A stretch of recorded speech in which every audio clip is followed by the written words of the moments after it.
Hey, welcome to Genre Exposure, a film podcast. Join us as we explore the wide world of cinema, broadening our horizons one movie at a time. I'm one of your hosts, Dustin, and as usual, I'm here with Michael. Hello there. And Jason. Hey, everyone. What's up, guys? How you doing? Doing okay. Doing okay. Channeling my Obi-Wan there. Yeah. I really just want to see how much of a pause I can put between the what's up, guys, and the how you doing. All right, Shatner. Yeah. We'll experiment with that next I like episode. it. Sure. I'll mix it up a little How bit. are you doing? We have a bit of admin off the top for this episode. Oh. Two things. First thing, I need to clarify something from the last episode about a cult. Uh-oh. That was like a monster episode. It was one of our longest we've done. So much stuff to talk about. Early in the episode, I promised to circle back once we had the full plot and talk about something. Oh. And I didn't. Which is awkward and it's weird, so I'm going to do it now real quick just to get that out. Did somebody comment? No, I noticed it. Okay. So, I said I'd do it, and damn it, I'm going to do it. okay. So, Michael, it was when we were talking about those early scenes where it's focused on the murder in Miyogasaki, and they visit like the loved ones of the people that died. And you were kind of like, hey, those parts I don't really know what their purpose was. And I said, oh, I think there's a point. And then I never came back to talk about that. So the thing is, the real main one is the mother. She has the dream about the daughter, right? And she's coming to her and saying like, oh, I've come home. Uh-huh. And when they do that, they show you the characters on the screen, like the Japanese characters. So later they kind of revise that when they're doing the automatic writing thing. And it's the name of the mountain where Kutoro Rock is. And they kind of re-show you that scene for a second. And it's weird because they don't talk about it like the documentarians don't. But they show you that it's like a wordplay thing where really what the daughter was saying in the dream was the name of that mountain. Well, I remember that. Right. So, I still don't get So it. here's my Well, duh. So here's my connecting point of like why I think those scenes are significant is because they're kind of a hint as you go through that there is something more going on than just Enno being crazy. And it looked to me like I think there's a few different ways you could read it. You could see it as like, because at the end when we get that final hellscape that you hated, Jason, Indeed. they're there with Enno and Ken among all the people that are trapped there. Right, yeah. So it's almost like you could read it as like they were trying to warn their loved ones that this event was coming to try to like make them aware Okay. to do something about it. The I could same buy way that. we see the crazy person who clearly knows something's going on and he tries to stop them. Or if you want to be more nihilistic about it and maybe in tune with like the Lovecraftian theme, that could be this entity that's trying to like drive people to fulfill this whole prophecy. Up for that reading. Fucking nihilist. Yeah. Okay, that's done. Out of the way. Zip it up. Close it. Gone. Okay. Our other thing, which is a general announcement about the podcast, I'm fired. we've replaced Jason. They finally did it. They've been threatening forever. No, you're good. You're still in. Okay, cool. We have joined the Prescribed Films Podcast Network. Yay! What does that mean for this show? Kinda nothing really. Yeah, they're super cool and basically offered us a spot in their podcast network and pretty much told us, they're like, yeah, man, you just keep doing what you're doing. We're not really going to have any involvement. Just, shout out. So this is us shouting out. And you will hear a little clip in each episode from here on out. Yep, we've got a cool bumper audio thing for the network, which you will find a good place to insert in, Yeah, I'm sure. I don't know where I'm going to put that yet, but don't worry, we're not getting paid, so it's not like we sold out or anything.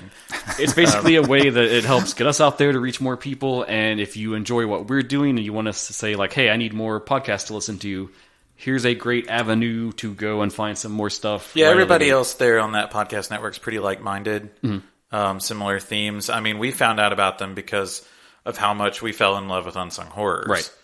And then just struck up a friendship with those guys, and they were like, hey, Yeah. Oh, I'm looking at their homepage right now, their webpage, and I see our little icon on there. I haven't looked at that yet, and that's Right, yeah, awesome. it's super Yay! fun. So if you want to check them great. out, they are on the web at www.thepfpn.com. That's the Prescribed Films Podcast Network. You can also find them on all the socials and stuff like that, too. And probably in our episode posts, I'll start tagging them just to funnel that along. And I think if you're like a diehard podcast person, they also have a special RSS feed you can do where like you just subscribe to it and it just dumps you the episodes of like every show on the network. That's pretty sweet. I don't understand how all that works because So I'm if, not very if you're someone that needs just like hours and hours and hours of content, like you. like me, you work at an office and you can have headphones. Yeah, there you go. Awesome. It's very exciting. So super cool, super fun. Today we are talking about Hold the Dark from 2018. But like always, before we get deep into this, let's talk about what we've been watching. Okay. Well, do you watched one that you liked, right? Yes. Well, I got the stinker, so I'll go. Another shit sandwich? Yeah. Okay. Yeah.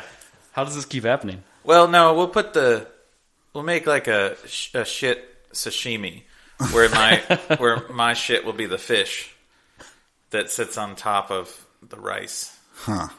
Okay. I'm just getting mine out of the way so you can have plenty of time to talk about yours. What'd you watch? So it came out a couple years ago, and I saw it on Netflix build.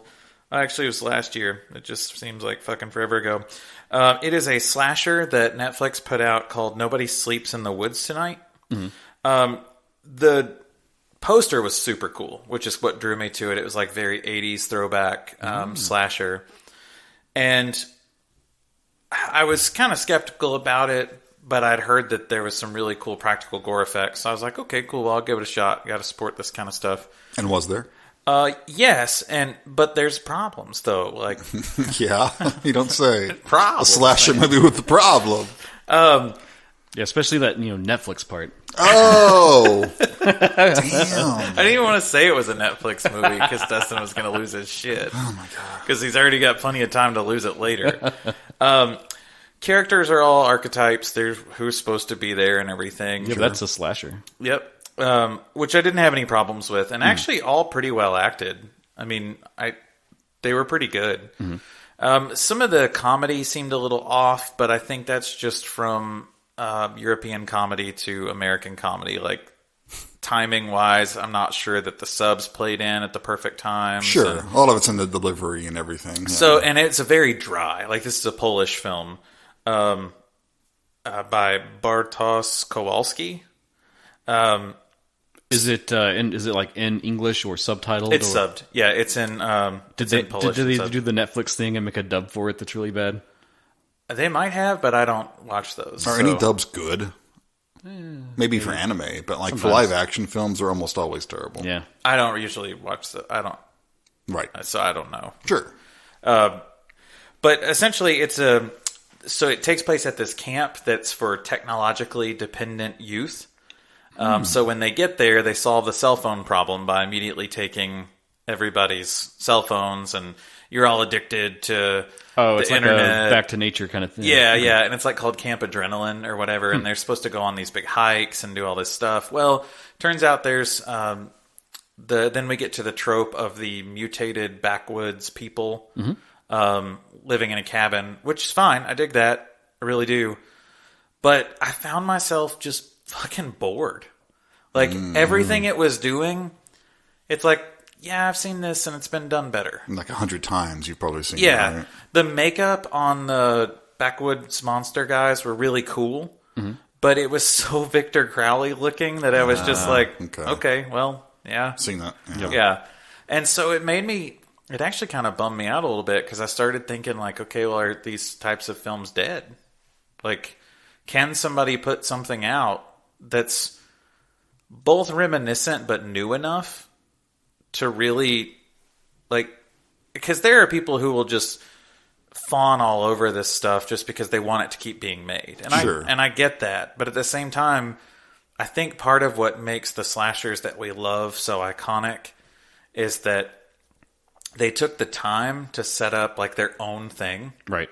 And yes, there'll be tropes, but like they really took the time, let's develop a unique backstory or unique enough, and then create it around our killer to where it's kind of their story. Right. And so when everything about this just felt like, okay, well, that's really close to Victor Crowley or really close to Wrong Turn. It's like... That's what happened in the 80s. That's why slasher movies died, because it was just the same thing over and over. For every awesome slasher we remember, and we're like, oh man, the 80s were great. Oh, there's 10 that suck. Yeah. You know? You've covered some of those. I have, What we were watching. And sometimes they pop up, like a company will give one of those like a boutique release or whatever, and it'll drum up enthusiasm about it, and then you'll go watch it and you're like, this is a piece of shit. Yeah. Like, this wasn't good. But I don't know. And it kind of, I guess I'm still in my butthurtness of being burned from Halloween Kills, that I'm just like, Well, don't worry, because the extended cut's on the way. Evil dies tonight. tomorrow. Again. Tomorrow. We can't. It has to be tomorrow. Yeah, it's too much content. We got to make it die tomorrow. So yeah, and I watched it because they just released a second one of these. Oh, got a sequel. And I was like, okay, well, I guess maybe it was good enough to get picked up for a sequel. I'm not going to watch the second one because I didn't give a shit about the first one. Well, Yikes. So unfortunate. If you're into, I will say this though, if you really love the campy slashers, you like the winks at the camera and the homages, this might not be as bad for you if you're able to look past the, I don't want to say lack of originality, because we run into things all the time with everything's a riff on something else. I don't even know that I need a slasher to be original. Yeah, I just wanted something to be, It just didn't grab you. take a few steps extra, you know, like to go a little bit extra away from your source material. So, I don't know, maybe you could really dig it. It's only like an hour and a half, so it's not a huge time dump. maybe if we need Ryan Johnson to direct a slasher so he can subvert everyone's expectations. And I'm saying that as a joke because I actually really like Ryan Johnson, but Dustin doesn't. So I like to get my digs in every now and then. Oh, I think we should probably just move on to the next movie now. I watched a movie, and I quite liked it. The episode's awkward. Almost like I try to enjoy this or something a little bit. What? It's masochism all the time. I just take chances. We take chances. So I was really excited to check this one out. It screened at Fantasia when I was checking stuff out there, but I guess they knew it was going to be good somehow, so they made it an in-person only screening. Oh. I think, Michael, you've encountered this too a little bit. It seems like when they know they've got the hit, they're a little tighter on that release. Or at least when they think it's going to be a hit. Or when they think it's going to be a hit, or they can squeeze the money out of you. That's what they're... So I checked out by blind buying the Blu-ray, The Night House, directed by David Bruckner. I was super excited. I want to see that one. This is the guy, The Ritual, which is Netflix, right? Yeah, see? That's And that a film's Netflix amazing. movie. Yeah. You'd also know him for what he did a segment in VHS and One of the also- good ones, right? Yeah. And was it Southbound? I think he. Yes. I think I've only seen a tiny bit of Southbound. It was okay. Yeah, but so it's a real simple plot, real simple setup. It's about this woman and her husband has suddenly and out of nowhere committed suicide. Kind of left this cryptic letter behind, and they live in this lakeside home. And she's kind of trying to deal with the aftermath of that, and her grief and her confusion about why this happened. It is very art house horror, very quote elevated, if you want to say that. Could slot right in there with any A24 film. But as she's sort of processing things and kind of deciding whether she wants to like sell the house or what she's going to do, she starts to find out things about her husband that she didn't quite know about. Uh-oh. And it starts to cast him in a different light, and she kind of gets real weird and real creepy. Oh, man, that sounds great. I can't wait to see it. I love that kind of movie. I talked about this. Do you remember when I messaged you guys about this in like a couple months ago? Yeah, it was a while ago. We were talking about it, and I was super excited to see it. But then I read the synopsis, and I was like, this is going to put me in a depressive state that I'm not going to be able to get out of. I should say, like, trigger warning, if stuff where, like, they dwell heavily on suicidal thoughts and stuff like that, if that's a issue for you, definitely tread careful when you watch it. But it is so good, man. It's just, No, I can't wait. The twists and turns and the way the thing unfolds and develops, and then, like, where it ends up. I don't want to spoil anything because it is so new, but, like, it kind of gets into that vein of, like, the Babadook, right? Where there's, like, a straightforward story, but then also so much of that can be a metaphor for other things. Oh, you mean subtext? Yes, and you're just like, fuck, yes, man, this is so good. The lead is played by Rebecca Hall, and she gives an incredible performance, the range of, like, emotion that she goes through. I think this is actually on Netflix. I don't think it is. I don't know who has it. You can find it on Amazon right now. I know that. It's in my queue. I know it's going to stream somewhere. I just don't know Right. where yet, or if Shudder? they've announced it. Or... We'll find out. There's no way to know. There's absolutely no way to No know. way to know. This was like instant 5 stars for me, so definitely check it out. Go look for it. If you love The Babadook, any of those other A24 kind of films, this is like automatic boom. I'm Nice. super excited to see Get at it. I'm going to wait for a little while, but yeah. Maybe down the road, after it's had some more time to be out there, I would probably bring this in as an episode, because I think there's a lot of stuff to discuss about it. But Very cool. Nice. we'll see. So yeah, that's me, The Night House, David Bruckner. Very good. Okay, well, I committed a grave error last time and talked about a crappy movie when I should have talked about a really great movie I had seen. I want to talk about the new Dune movie. Yay! Yes. I'm a big Dune fan. I was actually exposed to Dune from the David Lynch version back in I '84. think a lot of us were. Yeah, and I even then I knew it wasn't a good movie, but you cannot deny that it's an interesting movie, and there's a lot of cool parts and components of it. And I like it. For some reason, it resonated with me. 'Cause I read the novel later on, and it's one of my favorite books. And then there was the Sci-Fi Channel miniseries thing they did, which, I haven't watched that one yet. yeah, They tried. They tried. But I think that the new one, Denis Villeneuve, is that how you pronounce it? A little more French, please. Villeneuve. Yeah, I think he's pretty much a home run here. Of course, it's only the first half. We haven't seen the second part yet.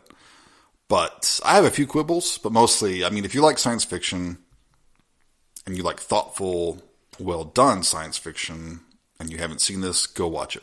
I would also plug the book as well. Oh, yeah. Oh yeah, Like, the book's a classic. If you haven't read it yet, I read it for the first time earlier this year because I wanted to read it before the movie came out. And I'd seen Lynch's Dune, but I still feel like Lynch's Dune was so far out of left field that the book was still like a whole nother thing. Yeah, he takes a lot of liberties with it. Just imagine if we had gotten Jodorowsky's Dune.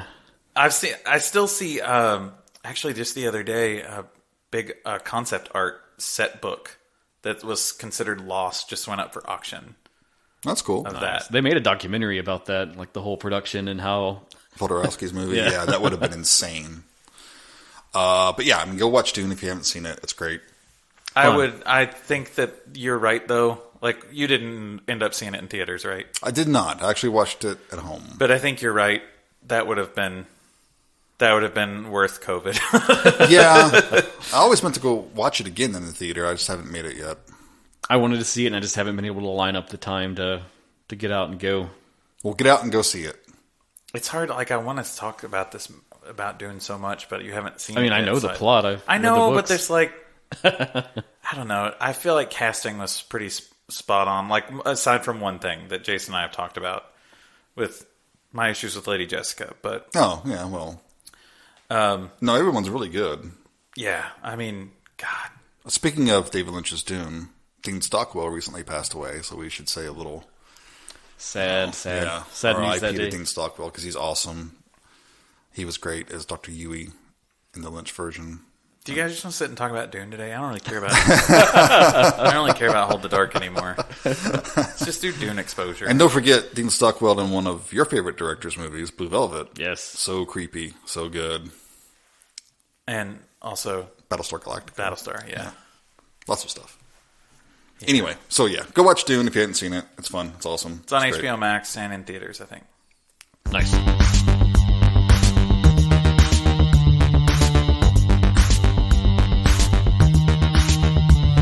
It's my pick. It's my pick. It's my pick. Okay. Sorry. So right out of the gate, Hold the Dark, 2018. It's on Netflix. I'm trying to get the stuff, but why is IMDb asking me how many stars would I rate Hold the Dark? Why is there so many stars? How many stars are there? There's like 10. Just double your number. I gave it. Yeah, Okay. they do 1 from 10 on IMDb. Why? That's no one else does that. And they just ruined it because I had it all pulled up and ready to go. Well, we don't do that. listen, and if we I'm- don't do that, no one should do that. I'm letterboxed for life, yo. So I just rated it. 10's too many. I think 10 is too many. Okay. All right. what genre is this film? That's always the best place to start before we even get into what it is or what's going on. Everything but comedy Everything but comedy. or musical. I think I'm going to firmly put this one into just straight drama. Well, IMDb calls it action, drama, thriller. I would not call this an action film, and I don't know. I disagree. There are some scenes, yes, but I think one of the problems that it had was that people were expecting Green Room 2. Right. We'll talk about that. I think thriller is fair. I would say thriller. Yeah, I could see thriller. Dramatic thriller, maybe, is what I would say. But I hate to use the term thriller because thriller is such a cop-out way. Like, thriller is different from horror. Thriller is its own thing. Thriller is more about mysteries and things like that. Yeah. Mm-hmm. Okay. That's fair. I could also easily see calling this like an art housey horror film. Well, sure. Definitely. Saulnier, what do you expect? Yeah. So, yes, directed by Jeremy Saulnier. Saulnier. A lot of French tonight. Saulnier. It was based on a book by William Giraldi, which came out, 2015? I think that's right, yes. But screenplay, we can't get through this episode without talking about him. Macon Blair. Macon Blair, which, Dustin, I'm not sure if you're very familiar with Macon Blair, but he is one of Saulnier's close friends. He's acted in some of the other films. He's been in all of them. Mm-hmm. But he's actually a pretty prolific writer and has done quite a few things. But he starred in Blue Ruin. He was a star in that. He popped up in Green Room as kind of a right-hand Nazi man. And God, he was fucking wicked and evil in that movie. He was also in Murder Party, which was one of... That's his first movie. Yeah. Actually, I think Blue Ruin was... Oh, no, yeah, that's right. Murder Party was 2007. Mm-hmm. Yeah. But then Macon Blair has gone on to do some of his own stuff as well. He had his own directorial debut with this really... Isn't he doing the Toxic Avenger? He is, yeah. Reboot? Yeah. He did this also really quirky movie called I Don't Feel at Home in This World Anymore. I meant to watch that. That's also Netflix, isn't it? Yeah, I liked it a lot. It's real quirky. I think he's big in the Austin scene. Like in the... so, I don't know. Maybe Erica knows him. Cool. We'll just say, hey, Erica, do you know Macon Blair? Anyway. So, of Saulnier's other films, have we all seen all of them, I think, collectively? I have. Yeah. I'm pretty sure. I was just looking through I'm a big fan. I freaking love Green Room. That was one of my favorite movies that year. Green Room is pretty much the perfect film. Mm-hmm. It's... I told both of you guys this before. It's...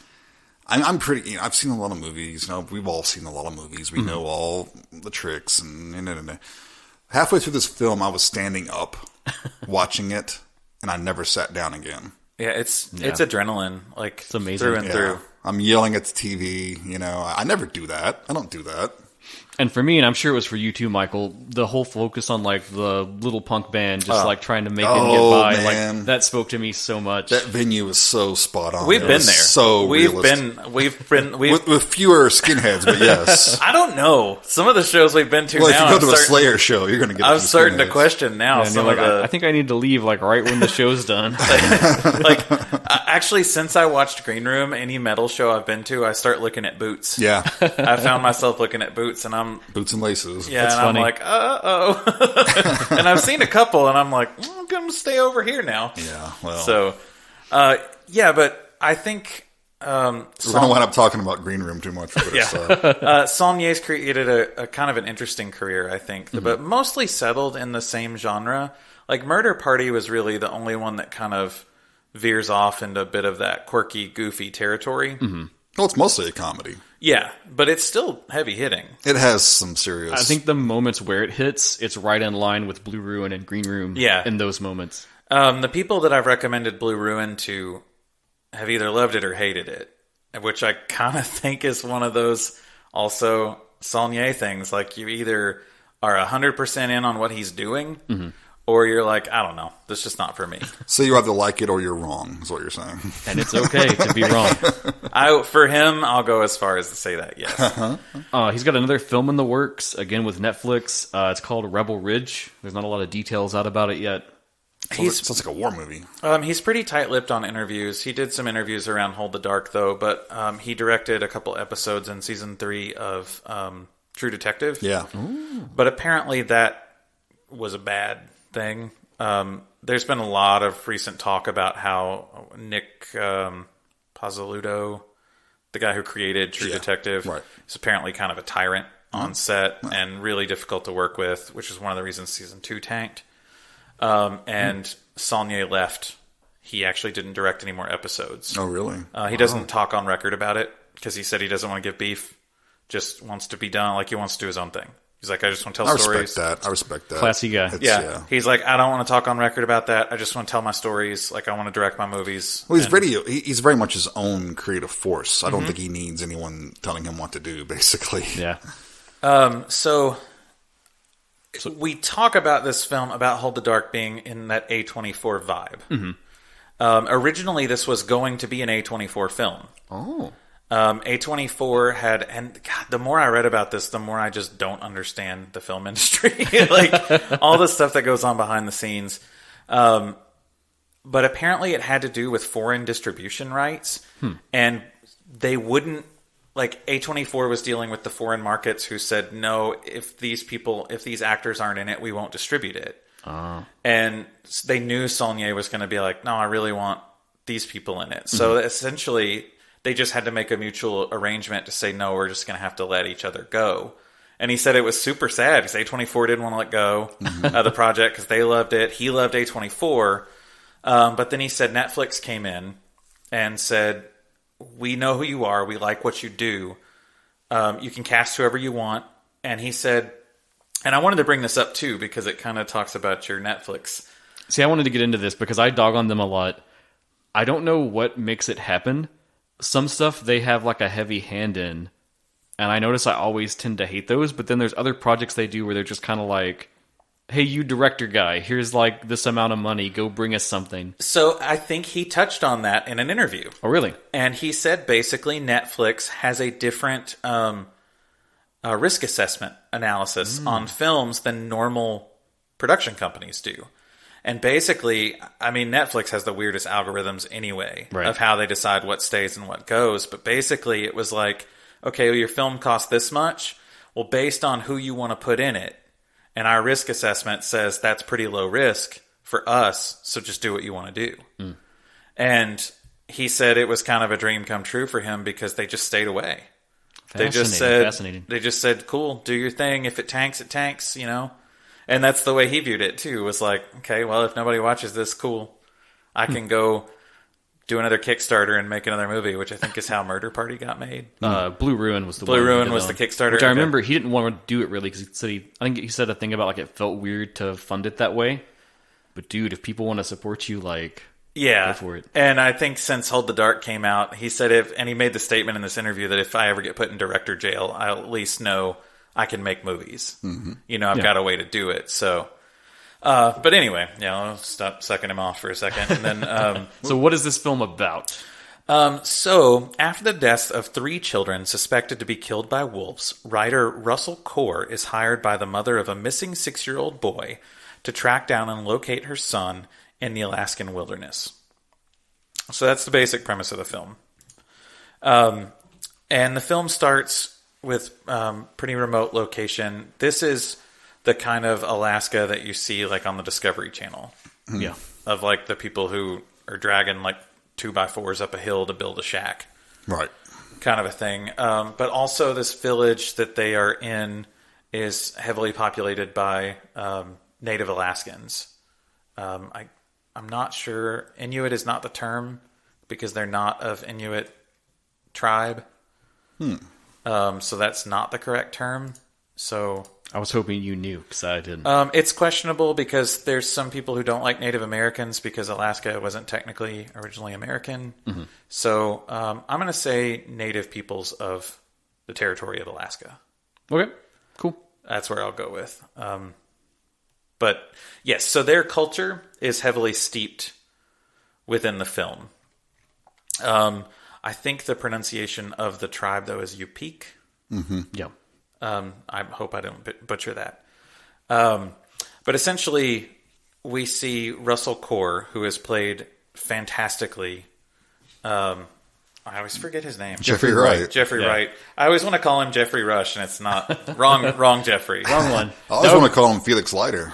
That would be a very different film if it was Jeffrey Rush.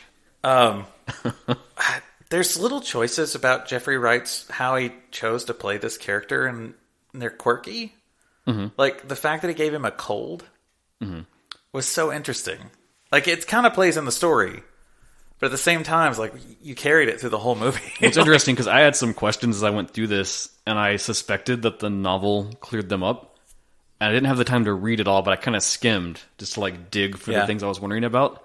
And that cult thing is like much more of a plot point in the book. Okay. There's actually a segment where I think it's kind of like when you're transitioning from the first half to the second half, where he gets like laid up for like a week or two because he has this real bad cold. Right, yeah. Kind of like puts him out of the picture for a bit.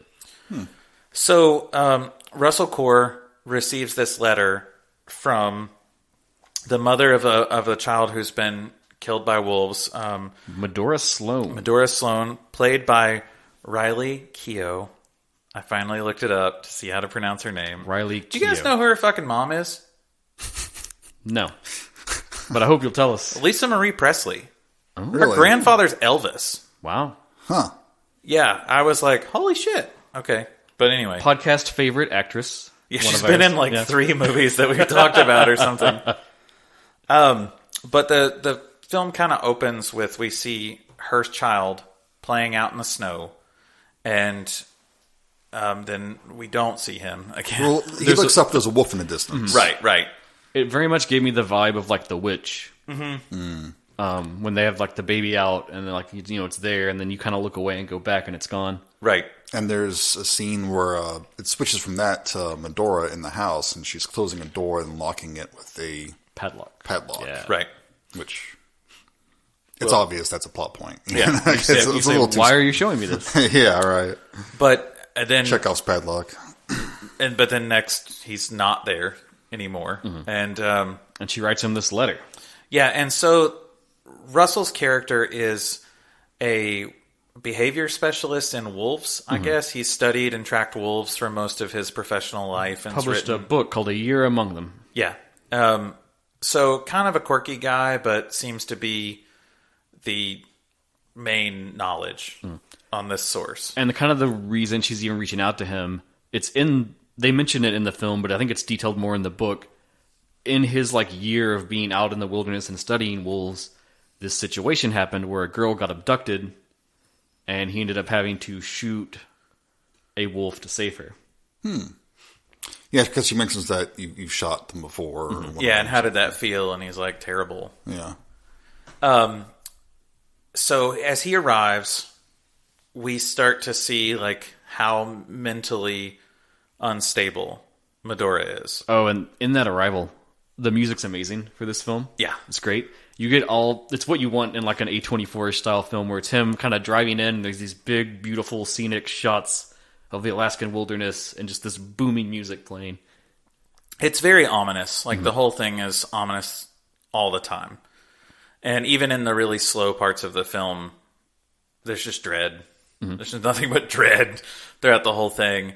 So when he arrives, he talks to Medora a little bit about the situation. Medora makes some really interesting statements, and I think that those carry. If you pay attention, I think in that first interaction with her, because we're actually not going to see her for the rest of the film. Yeah, what a ripoff. Well, she walks out naked, and now she's done. She makes a lot of statements that very much are confessing to him that she's killed her son. Like in these very cryptic, roundabout ways of like trying to say that she had to do it, to protect him I don't from know the that dark. they're that obvious. Well, They're very vague and roundabout, kind of. for me, then she tells him, she starts talking about like, she brings up the hot springs that are in the area, and she says that's the only place she can feel clean. And then pretty soon after that, you see her in the bath, like scrubbing. And it's almost like she's scrubbing off Guilt sin, and what have you. but we see this mask on the wall that's Kind of a wolf-looking mask. yeah, and in the Yupik culture, masks are very interwoven into their religion and their culture, and their culture is almost, or their religion is almost an animism. So a lot of their shamans take on these really, if you ever get a chance to look them up, these crazy-looking, like full animal suits, kind of a thing, and they're nightmarish. But it's such an animistic culture that's kind of how it Sure. circles around. But then she essentially walks out wearing nothing but the mask, and then crawls into bed with Russell, and he's like, Yeah, and she grabs his hand and puts it up to her throat. Yeah. Yep. And to me, that's the biggest tell. That's where I suspected something weird was going on, but the earlier conversation kind of just seemed... Also, she's wearing a wolf mask, and the kid was taken by a wolf. And she's naked with a dude she just met. Some other interesting things, I think, from their early conversations. They kind of get in this debate about, like, she wants him to find the wolf and kill it. Right. And he's like, well, I came here to help you sort of understand what happened. I don't want to kill it. And he basically said, I'm not going to find your boy alive. Mm-hmm. Like, if you think that that's what's going to happen, it's not. And the point she raises is that the father, her husband, he is overseas in the war. Yeah, he's in Iraq. Fighting the Middle Afghanistan, East. sorry. Afghanistan. And she says, I have to have something to show him when he comes back. Right. Because he doesn't even know at this point, the father. Right. So now we get the cut, basically, to go see who her husband is. I'm going to be honest. I did not like this. How so? What do you mean? It's like they build all this atmosphere of like the winter and, this Alaska setting. And it cuts the code harsh, bright desert day. Yeah, boom, it cuts and you're like in a war film in the desert. I have a theory about this that I'll get into later. And it was such a stark jump. And a lot of the stuff I saw, I was like, do I need to see this to understand this character? I think it lets you know what his nature is right off the bat. Because when we're introduced to him, he is very... in a detached manner, he is shooting down some insurgents, whatever, with a .50 caliber machine gun, and like he takes off his mask he's wearing or whatever it is, the kerchief. I mean, it's just blank expression, nothing. Yeah, cold as ice. And even one of his soldier buddies gets out of the Humvee that he's in. He's like, "You are a stone cold killer," yeah, basically just how the fact that he just. Everything was methodical. Yeah. But then I think we get a better look at... I'm not sure that scene was needed. That's my thing, too, is it's like, they say you should show, don't tell, but I feel like they could have just told us some things about him, and I would have got this just as well, and we never would have had to have, like, broken that vibe and that wintry world they've plunged you into. I think what we see him do next is worth showing, because I think that shows his nature a little more than the machine gun kills. So we see him back in like one of the Afghanistan towns or whatever. It's the one they've occupied. And he hears, like, he's just walking around smoking a cigarette or whatever, and he hears something and goes to a window and he sees one of the American troops raping. It's actually the guy that gets out of the SUV. Was that him? Yeah. Okay. He sees him raping a woman, and he coldly and calmly... like, sets his cigarette down on the windowsill, like, walks in, takes out his knife, and just destroys the dude. Like, grabs him by the arm, pulls him off of the girl, and, like, pops him in the ribs, like, 5 or 6 times with the knife. Then gives the girl the knife. And I think that's the most telling right there about his demeanor, is he's, like, the guy's dead. He's not going to live from this. But he turns and hands it to her, like, you need this. And then just walks the fuck out, picks up his cigarette again. Yeah. And then gets shot in the neck. Yeah. But that's our key to get him back home. Right. And that sets up, they kind of tell him, like, you're going to be okay and you're going to go home. Yeah. So once he gets home, then he's now discovered that... Well, there's the whole tracking part that's before that. Right, where Russell goes out on his own to try to track the wolf pack. Great visuals there. It's beautifully shot. Most of that shot in Canada, I think. It was probably the most... They said it was the most easily accessible place they could shoot that film. Right. And while he's tracking, he finds the hot springs that she told him about. Right. Which that's kind of like... He notices it, and it's like, oh, file that. It's one of... Because there's a cave there, too. He starts to investigate and then leaves.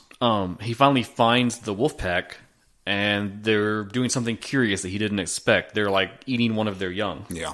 Which he goes on to explain is not uncommon in a wolf pack if certain things are met. So, like, if the pack is stressed or if the pack is without food, basically whatever will preserve the pack. Yep. It's not uncommon for them to do this, to eat their young. But I think we're immediately setting up the allegories You know, And it's a good scene too, where like they notice him and they start to approach him, and you think it's going to be like he's going to have to kill them for his own survival, and then they kind of just stare at him a little bit and then just run off. Take off. For me, there was something that I caught a lot more on the second viewing of this one, because it's only my second time watching it. But I noticed a lot of similarities between the mannerisms of the wolves in that wolf pack and the mannerisms of the characters. Like, but there's another character that we'll get to that's essentially part of their own pack or whatever. But like, you almost saw a whole lot of, what's his name, Vernon? Yep, Vernon Sloan. That's the Sloan. I keep wanting to call him Cole, but that's Played by Alexander Skarsgård. who personally I think was awesome. In He's very good. The whole Skarsgård family is just great. Yeah. Like, do they have like a brother that can't do anything? I don't know. We don't hear about him. And that poor guy's just like, I'm an accountant. I'm the Skarsgård accountant. I'm the boring Skarsgård. But I saw a lot of. I think we're supposed to though. I think we're supposed to see a lot of that same behavior in them. And that's a great scene, but the only thing that really bothers me is that earlier we see Madura putting tape on his gun over the barrel, which is fine, because that will keep out any dirt or debris that might get in there. But Cora is struggling to get the tape off before the wolves are upon him. Yeah. I mean, it would blow right through that tape. It's not like sticking your finger in the barrel of a gun. I kind of wondered that too. I was like, couldn't you just shoot right through it? Yeah. Yeah, that was a little... Yeah. And it's not like he needed the sight either because he had a scope. He wasn't using Listen, he's a behavior expert, not a marksman. But the wolves essentially leave him alone. Yeah. They decide he's not worth the kill or he's not worth the threat or whatever. Oh, and when he starts this whole like tracking affair, there's another character we should talk about. It's an elderly woman that's in this little village. Keelut's the name of the place, right? Which has a meaning of its own, if you've looked that up. I've got it in my notes. Okay. But we'll get to it later. All right. Yeah, and she kind of like says some weird cryptic stuff to him. Oh yeah, but I love the line that he says though. She starts talking to him about that woman as darkness. And she says you're going in the wrong direction if you're trying to track the evil. Right. But it's what Russell's statement to her that I think was so profound is he said that woman's just full of grief. And they're both right. They are, yeah. So there's more of like her stuff, ramblings and stuff in the book, and I actually pulled out a passage because I really liked it, and I kind of wish this line was in the film almost because I think it would add to have this present. But it's during this exchange where she's like telling him stuff, and she says he's kind of like saying like what he's doing and stuff and explaining things, and then she says, "You would bar the door against the wolf. Why not more against beasts with the souls of damned men?" Against men who would damn themselves to beasts. That is nice. That's nice. That is nice. Such a nice statement. She's great. I've seen her in several other things before, but she was awesome, and she kind of plays the harbinger type character or whatever. But I still. So my wife is one of the reasons that I chose this movie because she's talked about it for the last 2 years. Oh, wow. And she still hasn't decided if she likes it, but she keeps talking about it and bringing it up, and she keeps trying to determine the meaning of the film. And interestingly, Saulnier said in that interview, there is no meaning of the film. Like, this film is specifically designed that you can look at it through so many different lenses, and it will become... It's whatever you want it to be. That for you. Yeah, right. And I think that ends up what made it so powerful for me is that it has so... Like, I could watch this movie in like 20 different ways with that lens on and see... Right. And it's not going to explain things to you. It's not going to spell everything out for you. You have to bring your own interpretations to the table for this movie. So when Cole gets back from his... He falls and's like... Really turns out to be a shitty-ass tracker at that point. He's like, I'm one of the best trackers, wolf trackers, but I fell down this hill and kind of sucked. But once everybody rolls a one every once in a while, dude. But once he gets back, he notices that Madura's gone. Yep, can't find her at all. Totally missing. And so he's kind of wandering her little house shack thing and sees this lock that we noticed from the first scene. It is the Chekhov's padlock. That's right. That we've been waiting for. It's open. Unlocked, yeah. And so he goes down. It turns out to go downstairs into like a little cellar area. And he goes downstairs and finds the body of the child. Wrapped up in plastic. Yeah. Yep. But And- who killed Laura Palmer? So he goes running out. You know, he's obviously horrified by what he's found. And he goes running out and like starts screaming while the whole town comes out. Essentially, they run downstairs, see that the boy is dead or whatever. And it's like the town goes into the mode of like, we know what to do. They just, but this has apparently happened before. Right. And I need to look up the name of the guy. You're talking about Cheon? Cheon, yes. Vernon's buddy in the village? So Cheon is also... Julian Black Antelope. Just stop asking me if I want to rate Hold the Dark. I already told you. Just go ahead and rate it. Just do it. I did, and it wants me to sign in, and I don't want to sign in right now. We'll also write a review for it, though, too, at the same time. You're not busy, right? You're not doing anything? Yeah, I'm not doing anything right now. Let me just write this. Let me record this and put it on IMDb. Do talk to text. Yeah, so they end up basically acting like they know what they're going to do. But then police show up. Yep. And I personally I was trying to think. The guy's name is James Badgedale, the actor, who plays the sheriff, I guess. That's... Yeah, Sheriff Merriam. Yeah, Donald Merriam. He's been in a ton of shit. He's really good in those. I was trying to think of what I'd seen him in at some point, and it was Iron Man 3. That's where I recognized him. Unfortunate film. Jason's like... But he has a very familiar face.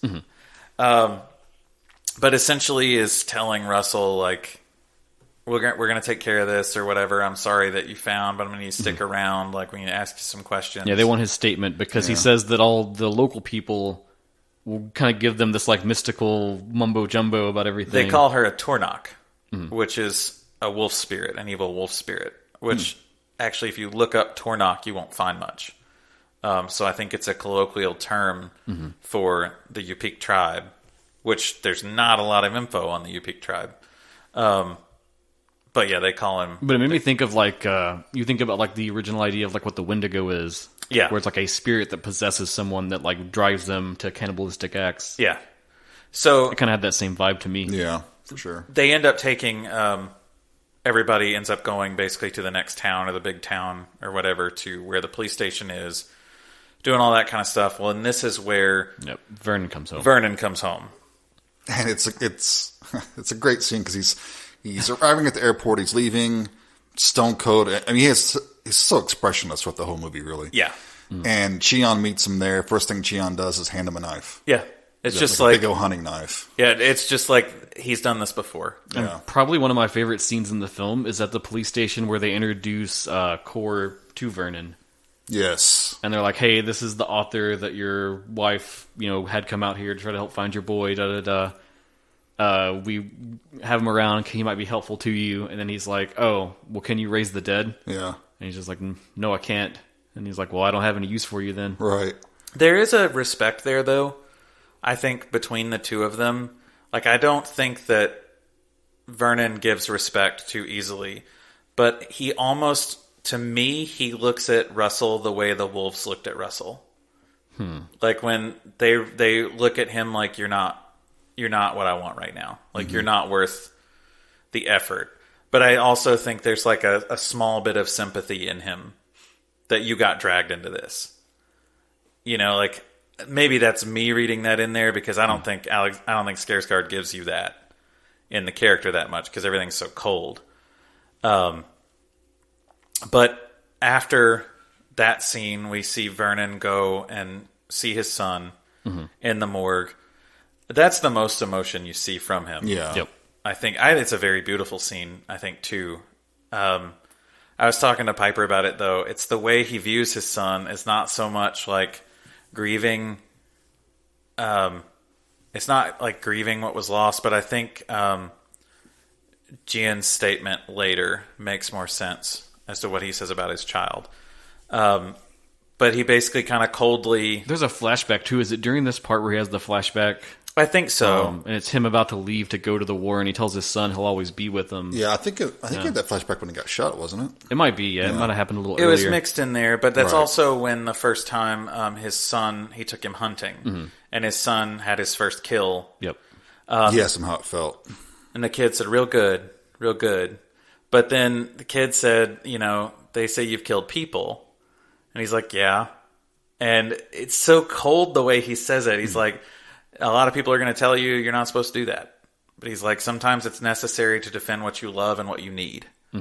Which I think was an interesting, really fucked up thing to say to a kid about and there's age. no mention of him being a soldier at this point either. Like, he did it in the service of his country. Maybe he did this because he wanted to. Yeah. Or, you don't really get that backstory. But then basically him and, am I saying, is it Gian? It's Chion. Chion. They essentially get together outside of the police station, and they're talking about what they're going to do next with the police officers. Yeah, and the cops are like, leave it to us. We're going to find her. She's like on foot. She can't go far. And they've got a folder on her. Yeah, they said we've already got some leads. And they fucking take out a gun and shoot down the cops. It's that weird thing. They just kind of look at each other, and it's like they both just know what's going to happen, even though they haven't really even like talked through everything yet. Yeah, they take a gun out and shoot the two cops that are there, like kill them immediately. Yep, and grab the file. Kill them, break into the police station. They kill the coroner, right? They kill the coroner. They do kill the coroner, and take the child's body. And then they go and perform a ritual, I guess a ritual of their... It's another you-pick ritual. Yeah, where they basically bloodlet and paint sigils and markers on the coffin or whatever. And it seems to be very important in their culture to have the body. Like, that seems to be very important because you learn that Chion's child was taken or killed by wolves, but they never got the body back. Right. Which was basically ended up to being how the type of character he is from then on. So now that kind of starts this whole shitstorm of like, oh fuck, these guys just killed cops in a really small Alaskan town where everyone knows everybody. And it's pretty obvious what Vernon's endgame is. He's going to find Madura and kill her. Right. It's basically, we're going to handle this in-house. You don't get to track her, I do. And as the aside to that, with Russell, we get a little more backstory on him. It comes up a bit earlier too, I think, but when he's at the hotel by himself is when they kind of focus on it more. He's got a daughter, and he's like estranged from her. And you can tell that he kind of wants to like reconcile with her. And this whole trip and doing all of this sort of brings all of that back to the surface for him. Well, because his daughter teaches in Anchorage. And so I think he thinks I can get closer to her. Yeah. And maybe she'll want to see me while I'm there. But Jesus, things go really poorly for him. Like, poor dude keeps getting sucked into every single thing. Yeah, because the sheriff kind of shows up and he's like, hey, we got a situation. Come with me. So are we ready to get to the big part, I guess? Sure. Yeah, I think I mean, there's a little... I mean, we don't have to hit every point. There's little things interspersed in there, but it hits Russell while he's in his hotel room with his cold or whatever, that, oh shit, like there's something that this old native woman told me. Yeah. And so he calls for the sheriff. Sheriff's not in, or detective. He's like, hey, you need to check on her. So he's like, I'm going to go check on her. Well, Vernon's already been there. Yep. And spoken to her, found out what she knew, killed her. She's dead. He slits her throat. And so now they're pretty much hot on the trail of Vernon and Madura. But Chion basically says, I'll hold him off. I'll keep him off you. Yeah, he just goes home. And but sets up a giant, like 50 cal machine gun, belt fed from. It's a great sequence because the sheriff goes up to him first, unarmed, to talk to him, and that's where we get some of the great dialogue from Chion. Yeah, I think that's where it's important to say that Chion doesn't like cops because he said when his child went missing, police showed up for one day and they never came back. And basically, you don't care. Yeah, like, what have you ever done for us, basically? Which I mean, is telling. I mean, for both Native American tribes and like. Sure, I mean. And the part I like is he brings up this idea to the sheriff that's like, this is going to be the day where your wife's going to get that call that you're not coming home. Hand on her belly. Yeah. Yeah. And Yeah, it's so foreboding. That is just... Oh, yeah. It's chills. And that's when he talks about how, like, children are the future. You kill children, what do you have? Like, he's got no problem killing men, but, you know... Yeah, for him, that like without a future, there's nothing. So basically, like when he realizes he's not going to talk him down or whatever, they just go their separate ways. Sheriff walks back to the car, takes his gun back, and fucking boom. Yeah, it's a great sequence because you're on the foreground is the sheriff and his deputies and stuff, and in the background you see the house, and there's just big double doors up in the upper floor. And they're talking, and you know something's about to happen, but then, yeah, the doors just swing open, and boom, boom, boom, boom, boom, boom, boom.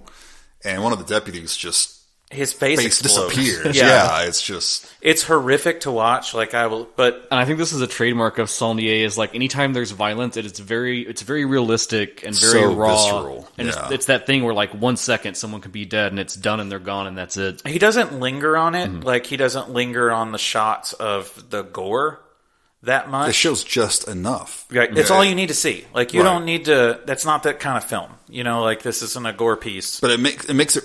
I mean, I don't know shit about it, but it makes it realistic. It makes it scary. And that's one of the things that's talked about Saulnier a lot, is how realistic his violence is. Oh, yeah. And he's talked... It doesn't glorify it one bit. No, and he's talked in interviews about how he struggles personally with... like, he loves... He was apparently a VFX artist. That makes sense. Or SFX artist before. I can see that. Yeah, I heard him say there was no CG in this movie. So all those great effects are all practical. And so that was, he's like, that's what I wanted to do, but he's like, that's not going to pay the bills for my daughters. You know, like I've got to, he was actually getting ready to give up on directing and just go be a camera operator just to make money, you know, pay the bills. But he said, you know, it's so hard because he loves cinema violence. But it's so hard when you're just inundated with real violence day in and day out. And this scene exemplifies that perfectly, because it happened to me again when I was watching this. It's that violence in the film. I get excited, you know, and I don't mean that like in a. It's a different kind of excitement, I think. Right. It's the tension of the moment. You don't know what's going to happen. It's horrible, but also like, okay, like when I saw RoboCop when I was a kid. RoboCop, I didn't say that very well. The violence was so over the top and so gratuitous, it was intoxicating. Do you ever think it's funny how much that was marketed to kids? Oh, Despite yeah. being like a hard R. Oh, yeah. That's the 80s for you, My man. kindergarten picture is me in a RoboCop shirt. That's the 80s. And a mullet. But it was electrifying. You know, it really was. It's kind of disturbing, but it's also really exciting. And that's one of our problems, because we still get that lizard part of our brain that loves violence. We like seeing this stuff. We really do. We prefer it to be fake, of course. It's in our nature as much as we don't want to admit it. Yeah. It's in our animalistic nature. And I think that's one of the things that action films and violent films help us to explore in a safe way, to have that outlet. And that's how I think it's more dangerous to show action films where there's like all these PG-13 action films we have now. There's no blood, there's no consequences. You don't see what happens when you pull the trigger. Right. And that's not, I mean, okay, it could be fun and it's fine, whatever. It's another level of detachment to the actual like consequences. Exactly. Right. There's no detachment from the consequences of what happens right here. Mm-hmm. He is literally just mowing down. Yeah, they're shooting at him, and I mean, he's got some cover. He takes a couple of hits. You see him take a few hits. But they're all firing like and they set small arms and shotguns. And they set up the plot point. Most of them are like very like, you know, new. Yeah, they're green. Yeah. Very green. And the sheriff's original idea is like, we're just going to wait for the SWAT team to arrive. Yeah. But they don't have time. No, and he just unloads. And I think the most visceral part is when he reloads. There's something about the way that scene was shot. It was calculated. Like, he has already killed almost every single... And there's like 20 cops out there. Yeah. In the first wave, after it's done, you've got the sheriff, like one of the deputies, Russell's still kicking around, and then like a handful. Yeah. And that's the whole police force. And those are the ones that have just been lucky enough to not get hit. They were behind something that was thick enough that it wouldn't go through it. Yeah. And he just like... You hear nothing but the gunfire, and then it just stops, and he just reloads. Yeah, and calmly puts a belt in. And you're like, oh, fuck, there's more. Yeah. Like, you're not getting out of this. Right. The sheriff is sneaking around the back of the house at this point. Right, they get behind a rock. It's him and the like young, most rookiest of rookie deputies. Yeah. That scene's fucking hard. He tells him, he's like, I'm going to run to the back of the house. Mm-hmm. When I go, you're going to unload your magazine at that window, and then you get behind this rock. His gun can't hit you behind this rock. Right. Stay here. And the kid's just still shaking, because I'm like, who wouldn't? Yeah, I seriously. mean, God, even if you were the most hardened, military combat survivor, you're still going to see that, and that's going to fuck you up. Mm-hmm. Meanwhile, Russell has crawled under a car to recover. In a squad car. Poor Russell, man. He just keeps ending up in the wrong place. And you can tell, like, his mind's working. He's trying to find what he can do to help, but he knows, like, oh, I can't go out now because the second I go, I'm just going to get blown away. Yeah. But the one of the other cops gets shot, goes down, and he's like, he doesn't die immediately, and he's kind of... It's that green kid that he's told to unload the clip on. Well, no, it's the other one, because that kid makes the decision to go try to help him. Oh, I see what you're saying. Right. And Russell is laying under a car, seeing what he's about to do. Mm-hmm. And he's like, what are you doing? Yeah. Don't do that.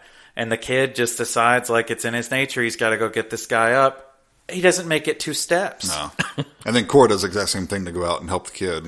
But what's interesting, though, is what Core does. Yeah. Core grabs a shotgun, basically, starts, like, full-on walking, blasting. Like, and so he knocks him down, essentially, like, to where he's provided enough suppressing fire that he stops to get up to where he can get to the kid. And he's dragging the kid away, and dude gets back up, and now Core is looking at him eye to eye. Yeah. And the dude's trained on him.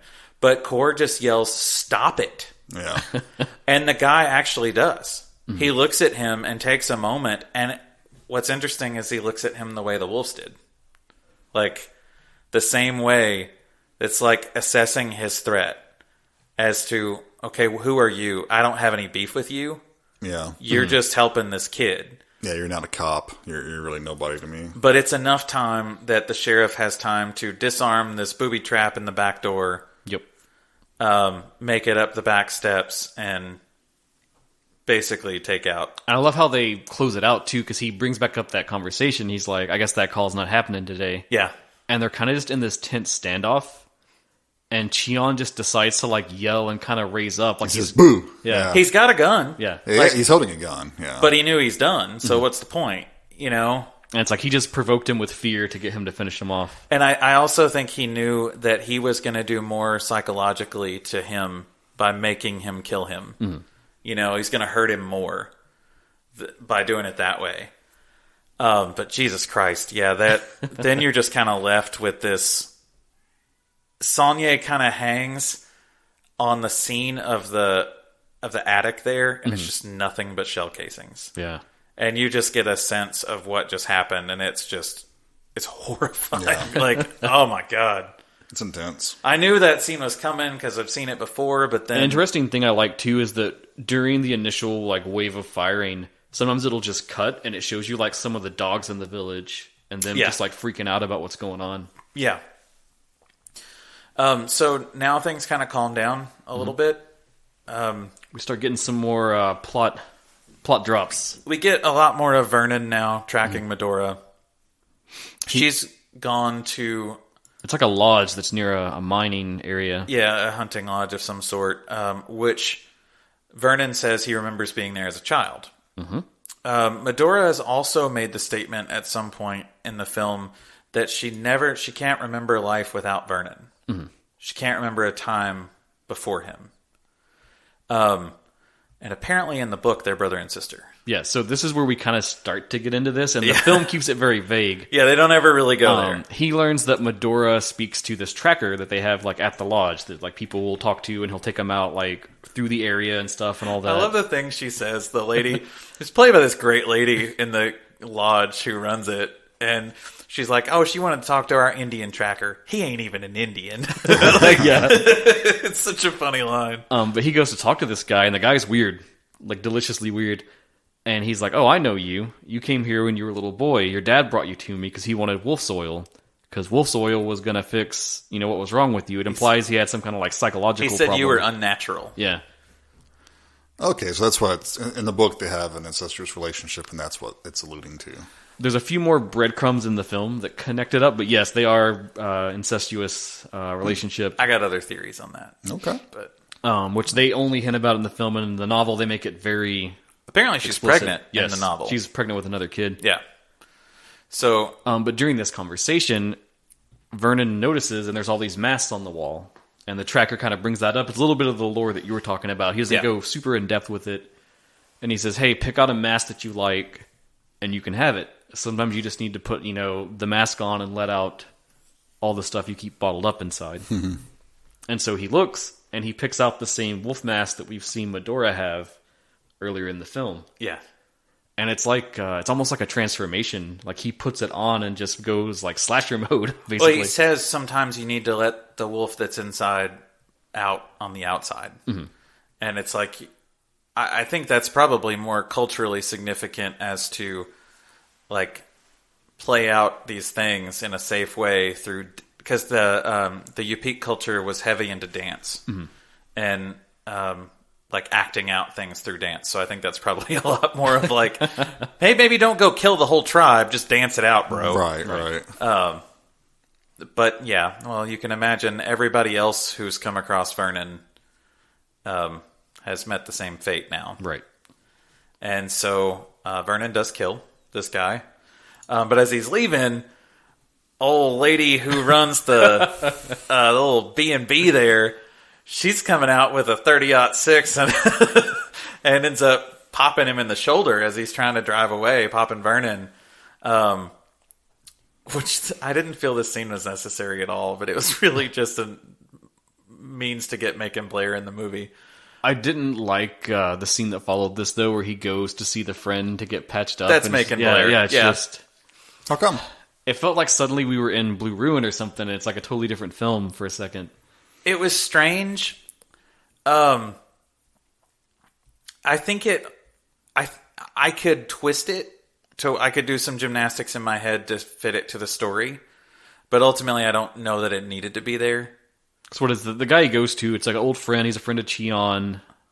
He has some like money problems, drug problems, and he knows like some medical stuff to like patch him up. Yeah.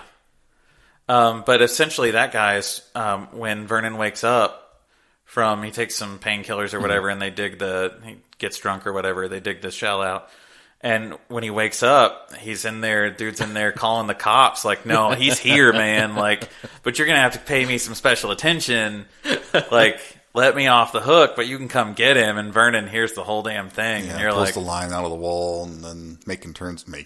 I don't even know his character's name. I'll just call him Macon Blair. He doesn't matter. Yeah. And he's Macon Blair. He's Macon Blair.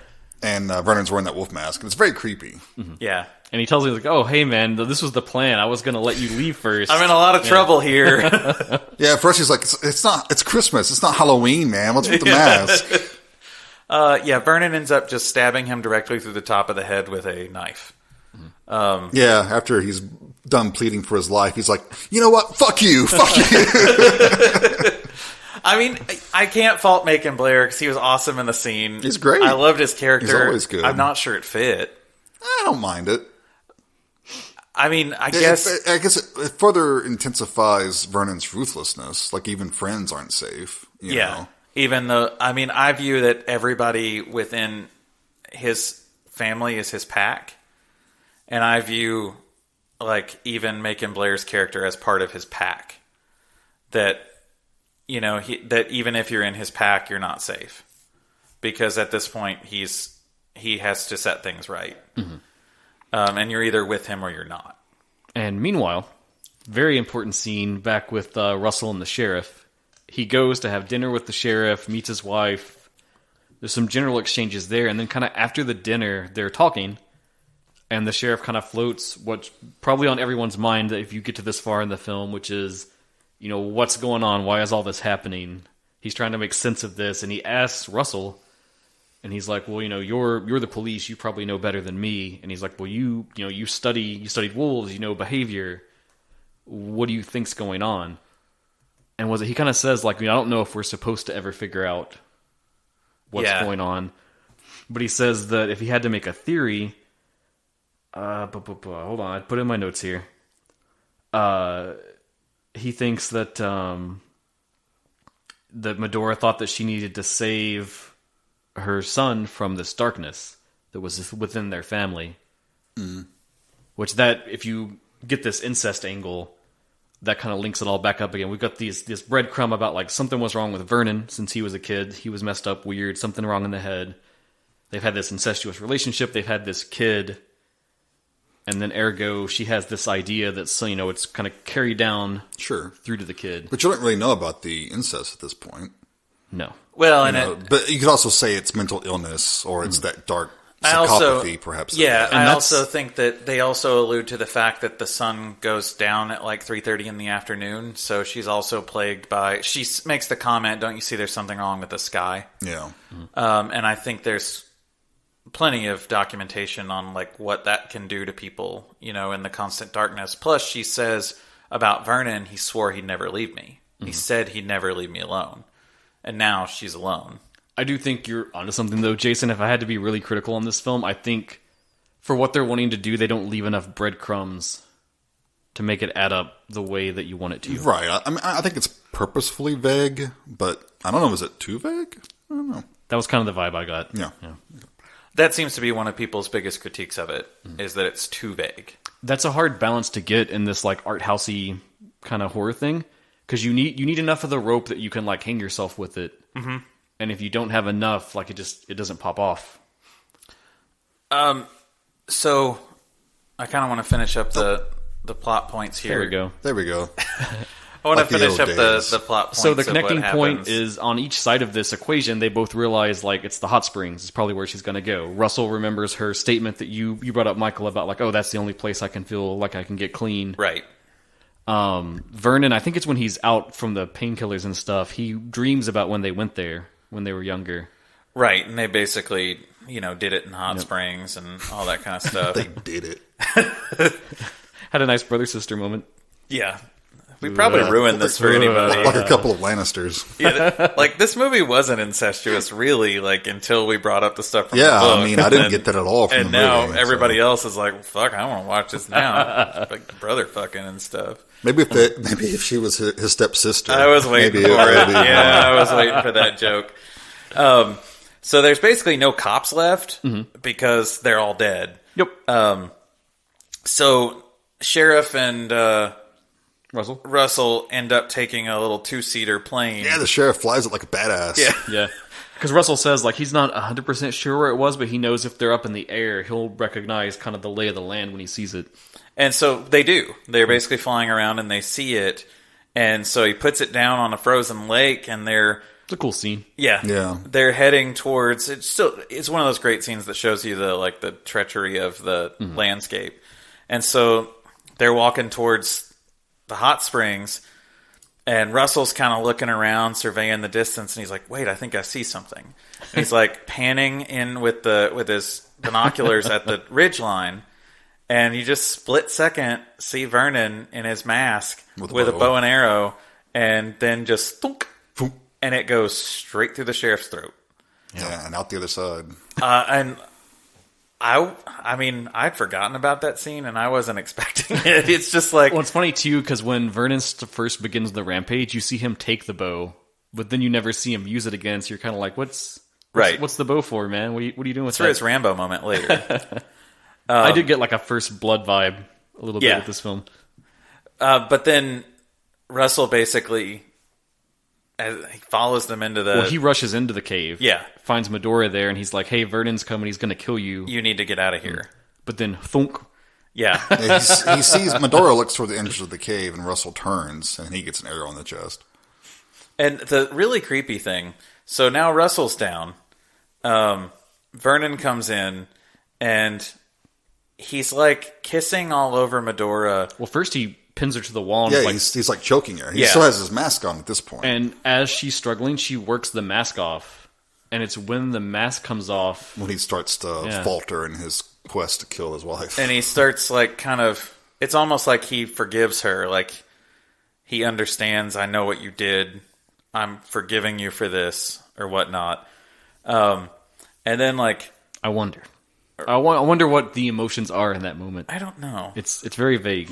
Russell, I think they have a really good hate fuck. That's what yeah, I think. and that's what I think's creepy is poor Russell's laying over there, not dead yet, while these two are hate fucking in the corner. And well, I'm pretty sure you're right because he's smoking the next scene. Oh, sure. Oh, it's no doubt it happens. Yeah, and poor Russell's like, God damn it! Can y'all tone it down? I'm trying to die here. Yeah, man, die in peace. Y'all fuck a bit quieter, sister fucking. Oh, it just hit me. I totally forgot the other part about the when Core's like explaining to the sheriff, because they talk about like, well, why did she bait you into coming out of here and all of this? And what he says is, he's like, I think that I'm supposed to like learn her story to tell. I'm supposed to bear her witness. Yeah. Witness. Totally forgot about that, and it just sprung back to me. Yeah.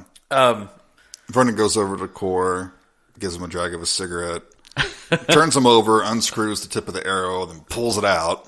Which is interesting because it's clearly he's intending for him to live. Yeah. He regards him the same way everyone else, from what I'm referring to as his pack, has regarded Russell the entire time. Although he really should have let that arrow, man. Taking it out was way worse, and you should just leave it in. If you get stabbed or something, just leave it there. Don't pull it out. You're going to do more damage, and blood's coming up. First aid advice from Jason. Everybody take it. That's all I got. And this, Russell kind of drags his way out, full on Luke on Hoth style, like trying to get. Sadly, no tauntauns. No tauntauns. But there did happen to be a native father and son that had a snowmobile that they spotted while flying over that picked him up. But it's before that this is neat. Is it neat? I don't know. I'm still mixed on it, but he watches Madura and Vernon just kind of walk off out into the wilderness. Alone together, and then he sees that wolf pack again, and they kind of show up, and they regard Russell again, and kind of just stare at him a bit, and then they go off as well. Right. We then see Vernon and Madura go to this place where Vernon buried their son. He just buried him in some ice and snow, and they take the casket out, and the last thing we see of them is them walking away together as a family, and they're dragging the casket. Yeah, they're like walking into the woods, dragging the casket.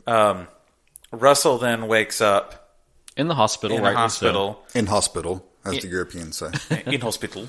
And his daughter is there, holding his hand, and she just says, "What happened?" And you just see the look on his face like, I don't know, man. Well, he says, "I'll tell you." Yeah, and it's essentially... And that's kind of the link up to the he is going to tell the story. He's the witness, yeah. That's the end. Yeah, that's the end of the film. Smash cut to credits. Yeah. So I got some theories. Let's hear them. And this is the way I chose to view it because I liked it. So at one point, the Native American hunter guy that's at the cabin lodge... says, "You two look Nordic." There are two Nordic wolf gods that are the children of Fenrir. Okay, if you're familiar with Fenrir. I know Fenrir. Jason, you know Everyone Fenrir. knows Fenrir. Well, Fenrir is the one of the children of Loki. But they are the two wolves. One chases the sun and will devour the sun, and the other one will devour the moon. Right. And I almost viewed them as those two. Because she says, "Don't you see that something's wrong with the sky?" And like when we first see Vernon, he's in the sun and she's in the moon. And that there's something wrong there. I know that's not the intention. Yeah, well, it doesn't matter because even the director said, "Hey, right. whatever you come up with is the right answer." And that is one of the hanging plot threads, I would say, is that you have this setup of there's these two people, and they're clearly not native to this region, but they're in this very remote, very out of the way village, and you kind of have that question of like, well, how did they get there? What's the story for this? And you're never given the context for that. Well, I think for me that wasn't as big of an issue because I've seen so many of those goddamn things on the History Channel where they're like, "Well, we're just tired of living in the big city, and we just need to see if we can make it on our own. So we've sold everything we had, and we bought some plywood, and we're going to go up here and build a house on the side of the mountain and see if we can survive." Well, Vernon's also obviously a sociopath, so maybe he didn't want to be around people. Yeah. You know? The other thoughts I have are that perhaps there was truth to the wolf spirit, thing that the Yupik lady had said. Maybe there was some truth to that. And then Piper and I were discussing it too, which made me wonder, am I putting this on it because I don't like the bleakness of the truth? That literally a lady went crazy and killed her kid? Because it could be as simple as that. Yeah. Another fun tidbit we should talk about. Another fun tidbit, along with, infanticide. The village, right? Kilut, we said that had a relevance. So in their mythology, it's a spirit from the underworld that takes the form of a black hairless dog and preys on humans. And they kind of say in this myth that every person has a Kilut within them and outside of them. Yeah. I thought it was funny because when I was researching and then I saw that the town was named Kilut, I was like, well, that's a little on the nose, don't you think? I ran a Call of Cthulhu game where I had the ghouls of the game called Kiluts by the natives. Nice. Yeah. Dude, that's awesome. Thanks. I think there's a lot in this film that I think that's one of the reasons that keeps drawing me to it and makes me keep coming back to it, is that I can put whatever... Oh, shit. I can put whatever mask on it I want to.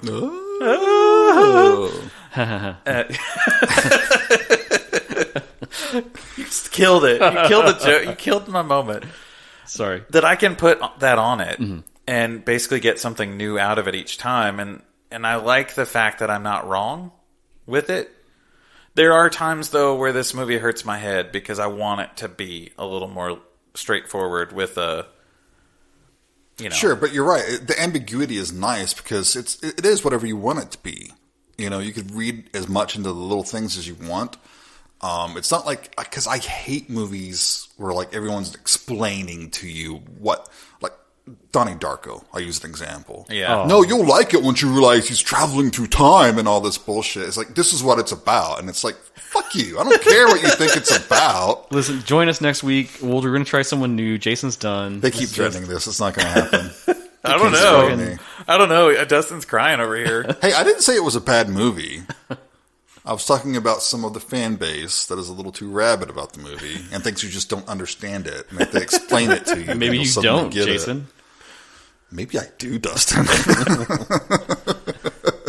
I think there's a fine line you have to cut on that because, your idea with the wolf god thing, that's all from you. There's no breadcrumb in the film that can let you make that jump without you doing the research to find that out. Oh, the incest thing.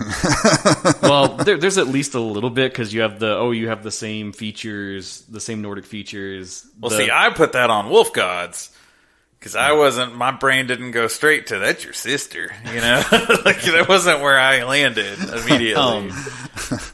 But I think say Hereditary, they set up this payment thing, and you're given enough to know what it is, and to get it in the context of the film. And then if you go from the film and you look all that up and read it, and then you're like, fuck, man, this is all, boom, you start doing the lines on the board. Hereditary is a special movie. But in this one, I never felt like there was enough to start making those jumps. You really enjoyed it, so you did the work for them. Right. That to me, I say I feel like they should have put a little more of that in there. I also think that's one of the issues that you run into when you do book adaptations. Because you are trying to be faithful to the source material without adding too much of your own flavor to it. And I don't know. I didn't have time to read this. It's only a 250-page book, too, which even in itself isn't giving the book a lot of time to breathe. But I did go through a lot of reviews on the book because I was curious, and I did notice a lot of people that had criticisms of the book, their problems with the books were kind of my hangups about the film. Okay. And I saw a lot of people say it is a pretty faithful adaptation, minus just some little points. Right. So, I don't know. I'm curious to what you guys think. Well, let's go to final thoughts. Do we have any other? I mean, if anybody really wants to get into the nitty gritty and start talking about my theories on it, I'll go all day. I did just want to mention real quick how you were talking about how Russell Crowe is the witness.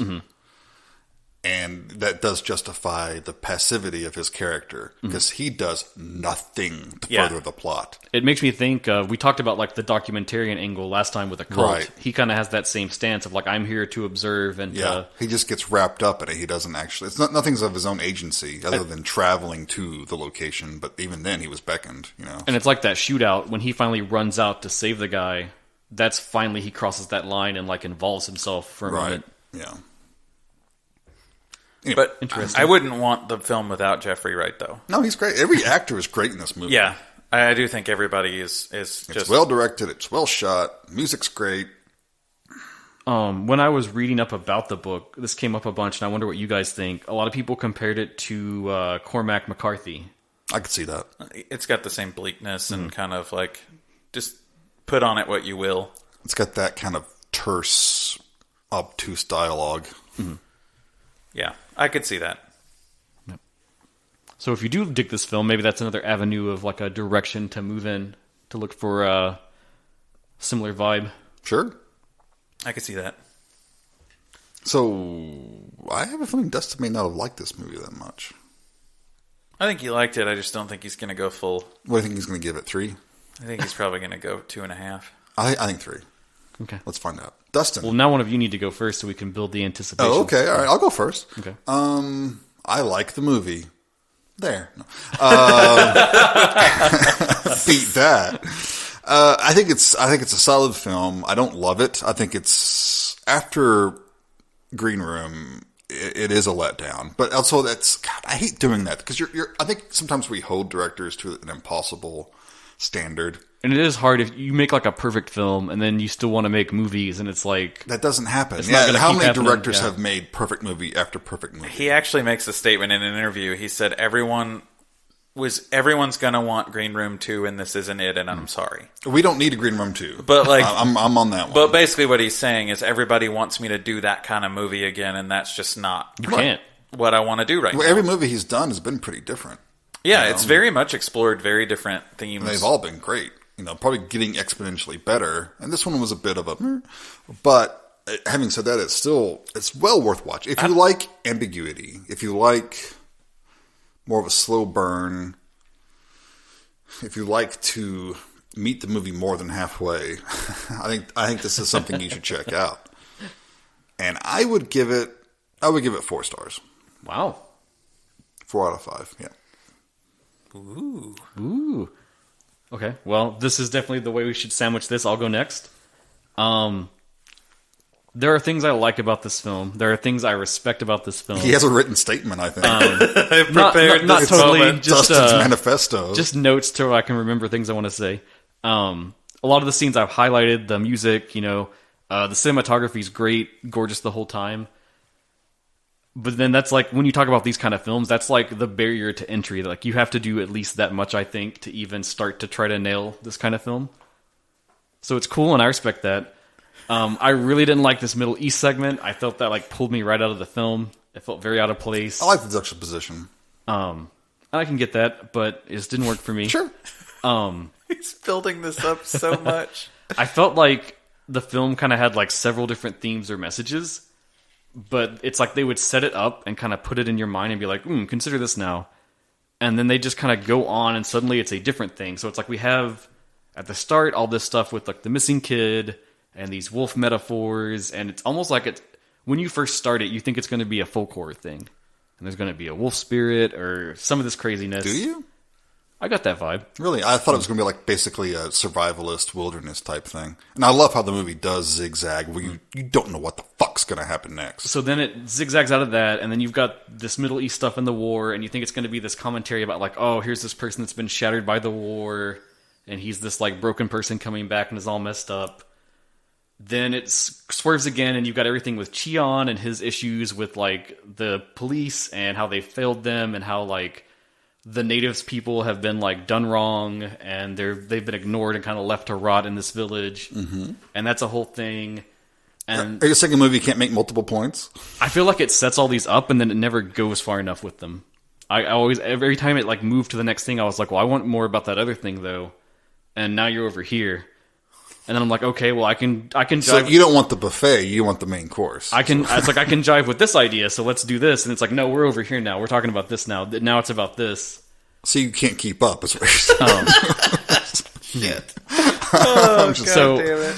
I feel like the central thing, this through line of the family and all this, looking back, I don't know if it adds up right to me. So we get this hint that it's like there's this incestuous relationship. You think there's not enough to even pull on that. I didn't get that at all. We do know from the book, if we want to bring the book into this, that is confirmed.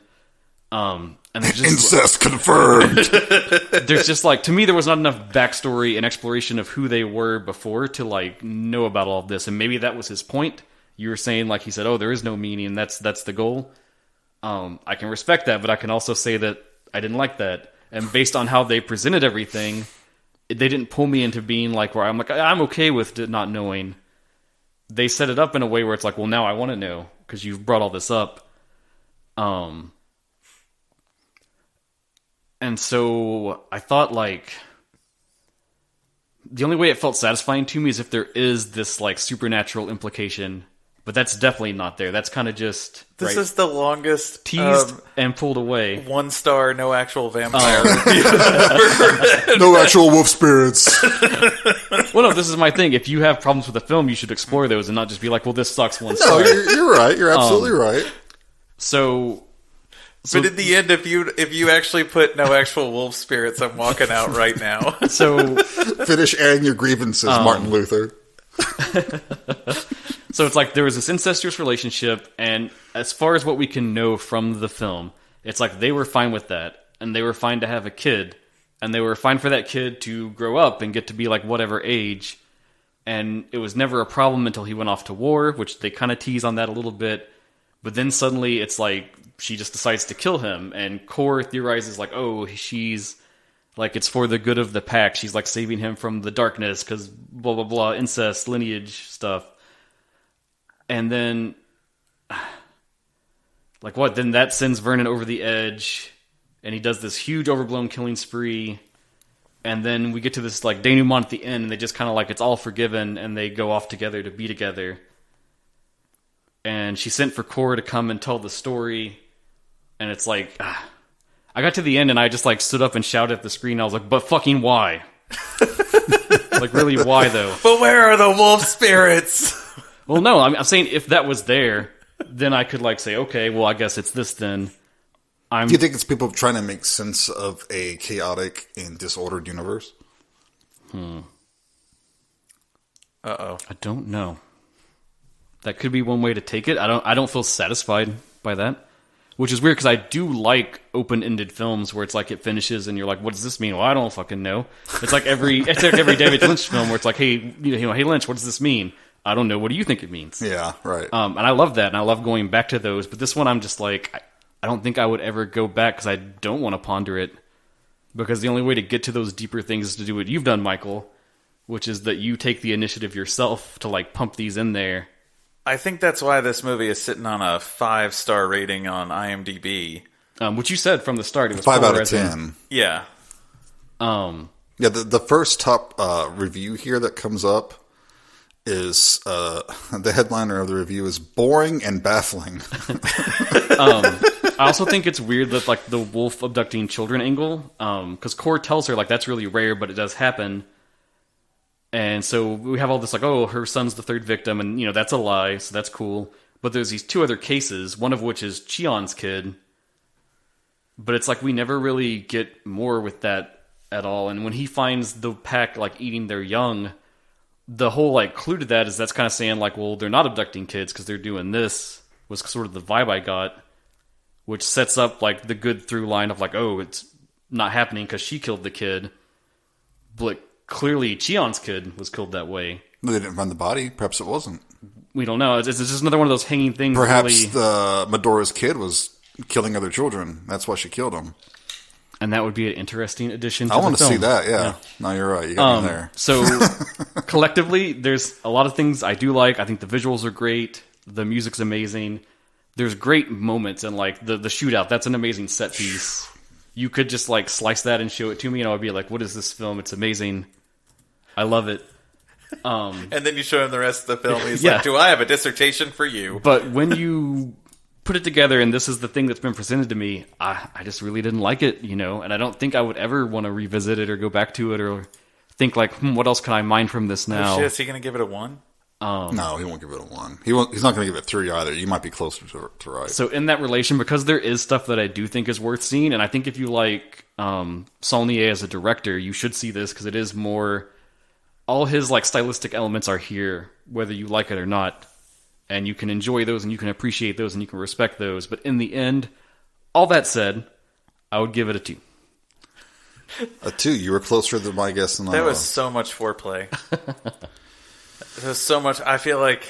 Well, he justified his perceptions. I was just so very much- frustrated, and I felt There's so much buildup. It would be a disservice to just say, like, I really didn't like it, 2 stars. That was the feeling 1 star. No actual vampires. No, I'm just giving you a hard time because I love it when you get so frustrated by something. You're like, some people are like, I just really need to go think about this. Dustin's like, I need to go write. I need to go. You truly nailed it with calling him Martin Luther. Air your grievances. So now Dustin has his own church that you can come and just air your grievances about films that you didn't like. How about you, Michael? This was your pick, so I assume you like it. I've thought about this. I watched this. I was really excited when this came out because I was also being a snob. Like, oh, I'm going to go watch the new Jeremy Saulnier film. And sure. everybody's like, who? And I'm like, who? Don't How know. could you not have seen other Jeremy Saulnier films? If you don't know, you're not cool. So yeah, I was being a big snob on that one when it came out. When I first watched it, I was like, I don't know how I felt about that. Piper was also the same, but she has not, like, she has brought this film up like at least every 2 to 3 months in the last 2 to 3 years. Really? And she'll be like, you know that Wolf God movie?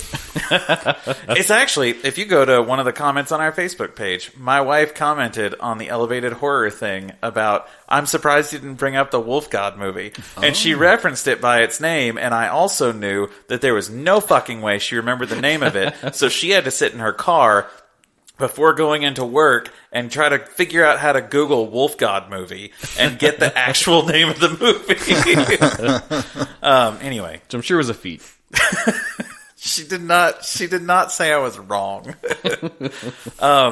So that really made me want to revisit it. I also think that this film didn't get seen very much. It fell to the one side of the Netflix coin where either something's so popular that every single person watches it, whether it's good or not. Yeah, nobody making TikTok memes about the incest revenge thriller. I don't even know that people... Okay. But that tends to be the Netflix thing. There's a bunch of little hidden gems on Netflix that just get lost due to the algorithm. And... super dark times. Hell Yeah. yeah. That was a good one. Like, I'd just been really wanting to revisit this film and see how I felt about it. And on revisiting it, I think I had more fun with it because I took that leap and started kind of doing what I did with Under the Silver Lake and, like, start chasing down clues and all this stuff that didn't necessarily mean anything for anybody else but me. So I think I'm going to land on a solid 4. I don't think it's a perfect film. But I think I'll land it on a solid 4 because I really love the atmosphere of the film. I love the tone. All the performances are just super spot on for me.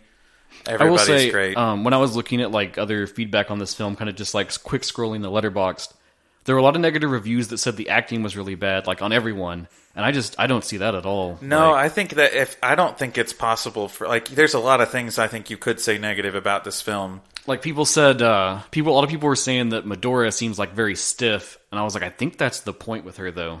Yeah, definitely. Because She's if you not look in at her it, right mind. She's not mentally well. Also, if you put in the incest angle for it, she's also controlled. She's extremely controlled by Vernon. So, like, and also, I'm just saying, like, she's not well.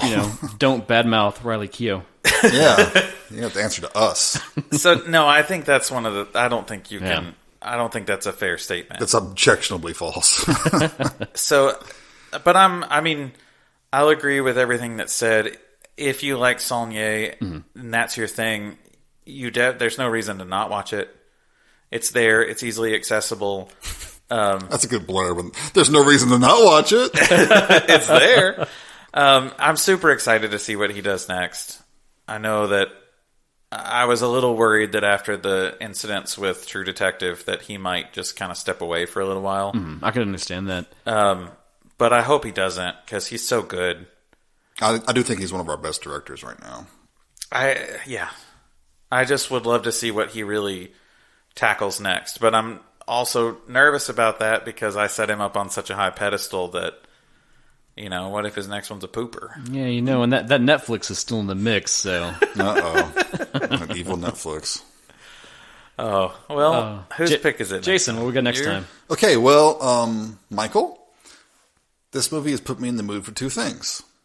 It's putting me in the mood for Christmas, because it turns out this was a Christmas movie. Yeah, a stealth Christmas movie. It takes place during Christmas. You see Christmas lights at the beginning. And there's a Christmas song at the end of the movie. Yeah, and someone says something about have a Merry Christmas. Right. So I want a Christmas movie. It's the time of year. And this movie also put me in the mood for some child murder. Oh, what a Christmas. So we're going to watch The Children from 2008. Okay. Never seen it. I don't know shit about it. Good. That's the way to have it. Well, as we started last time, is this available? Where is this available if somebody would like to watch this? If you want to watch this streaming, it is available for free. Probably the best place to access it would be Tubi. Oh yeah, I've seen a lot of people talking about Tubi recently because their horror selection is really good for what it is. I was looking at it the other day, and it's gotten pretty good. I hear a lot about this Tubi that Tell me these about kids this here, are Tubi. watching. And especially just because we talk about it a lot. I'm in a found footage Facebook group, which we've done like 3 episodes now on found footage, just by the chance of things. And there's a ton of really obscure, hard to track down found footage horror that's just on Tubi. Oh, cool. Neat. Yeah, so The Children, it's on Tubi, it's on Vudu, it's on Roku channel, lots of places to see it. It was never put out on Blu-ray, apparently. At least not that I could find. What? I know. Well, you're going to be stone cold sober for the next episode because Dustin can't tell you he's got the blue. So, yeah, The Children, next time. So if you would like to watch it beforehand and then join us on this conversation as we tried with this one. Oh, and this movie is in no way ambiguous. Okay. Definitely vampires. It's not deep. 1 star, no actual children. There are, I promise you, children. I mean, okay. Okay. Yeah, so as always, thanks for tuning in. Listen to us bullshit about these movies that we love and some of them we hate. We love getting feedback from you guys, so please, as always, drop us lines on all of your favorite socials or send a raven. Ain't nobody sending a raven yet. I still await by my keep. Eyes on the west for the raven. Until next time, thanks so much for listening. Bye, everyone. Take care.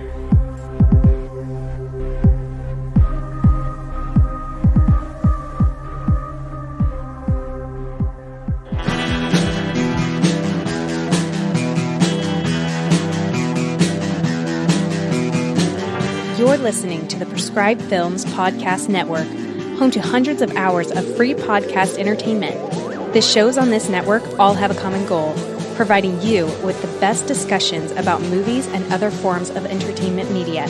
The PFPN hopes to fill your earholes with audio joy. Visit our website with links to all the other amazing shows at www.thepfpn.com. Thanks for listening.